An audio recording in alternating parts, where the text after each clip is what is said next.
మరీ ఆశ్చర్యం. ఏదో మనలాంటి సామాన్య ప్రజానీకం అంటే మనకేదో చాలా విషయాలు తెలియక, డబ్బుల విషయాలు, ఫైనాన్షియల్ మ్యాటర్స్ తెలియక మోసపోతున్నాం అనుకోవచ్చు.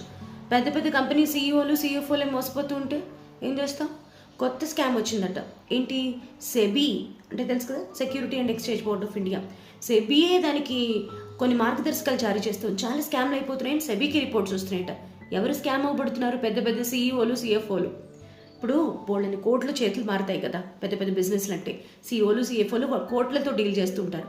సో ఎలా చేస్తున్నారు అంటే స్కామ్ చేసేవాళ్ళు ఇప్పుడు సపోజ్ ఒక కంపెనీకి సీఈఓ, సీఎఫ్ఓ ఉంటారు కదా, ఒకరికొకళ్ళు వాళ్ళ నంబర్ నుంచి, పర్సనల్ నెంబర్ నుంచి మెసేజ్ చేసినట్టు, వీడియో కాల్ చేసినట్టు చేసి సడన్గా ఒక 5 crores కావాలి, అడ్జస్ట్ కావాలి, మనం నెక్స్ట్ వీక్లో చూసుకుందాం, లేకపోతే నెక్స్ట్ ట్రాన్సాక్షన్ చూసుకుందాం, నెక్స్ట్ క్వార్టర్లో చూసుకుందాం, ఇవ్వు బాస్ అని చెప్పి వీడియో మెసేజ్లు, ఆడియో మెసేజ్లు వస్తున్నాయట. ప్రాపర్ కాల్ అది, నిజమే అనుకుంటారు. కోర్టులో చేతులు మారుతున్నాయి, స్కామ్ అయిపోతున్నారు వాళ్ళు. బోల్డ్ అండ్ రిపోర్ట్స్ ఇలా వచ్చాయట. మనం ఏం చేయాలి? ఇప్పుడు పెద్ద పెద్ద కంపెనీ వాళ్ళు మోసపోతున్నారంటే వాళ్ళకేదో మార్గదర్శకాలు ఉంటాయి. మనం ఏం చేయాలి ఆలోచించండి. ఎప్పుడైనా డబ్బులు ఎవరైనా మన అడిగితే, మనకు ఒక ఫోన్ వస్తే, లేకపోతే వీడియో కాల్ వస్తే, మళ్ళీ మనమే మన వ్యక్తులకి ఇండిపెండెంట్గా నార్మల్ కాల్ చేయాలి.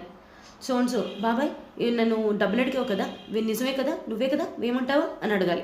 అలాగే నాన్న ఇలా వచ్చావా, నువ్వు ఫోన్ చేసావు కదా నాన్న, నాకు ఈ డబ్బులు కావాలన్నావు కదా, ఏమంటావా, లేకపోతే ఎవరు ఫ్రెండ్ అయితే ఫ్రెండ్, వాళ్ళకి మీరు ఇండిపెండెంట్గా, ఇండివిజువల్గా కాల్ చేయండి. అండ్ నెంబర్ 2, ఏదైనా పెద్ద కంపెనీలు, మీరు ఏదైనా చిన్న ఆర్గనైజేషన్ అయినా సరే డబ్బులు చేతులు మారాలి అంటే సింగిల్ స్టెప్తో అయిపోకూడదు. అది 2 steps. ఇప్పుడు 2-factor authentication ఉంటుంది కదా, అట్లాగే 2 steps దాటి వెళ్ళాలన్నమాట డబ్బులు చేతులు మారాలి. అలా ఏదైనా పద్ధతి పెట్టుకోండి. చిన్న కంపెనీ అయినా, పెద్ద కంపెనీ అయినా, ఇండివిజువల్ ఫ్యామిలీ అయినా, డబ్బులు పోతే పోయినట్టే కదండి, హార్డ్ అండ్ మనీ. సో జాగ్రత్తగా చూసుకోండి.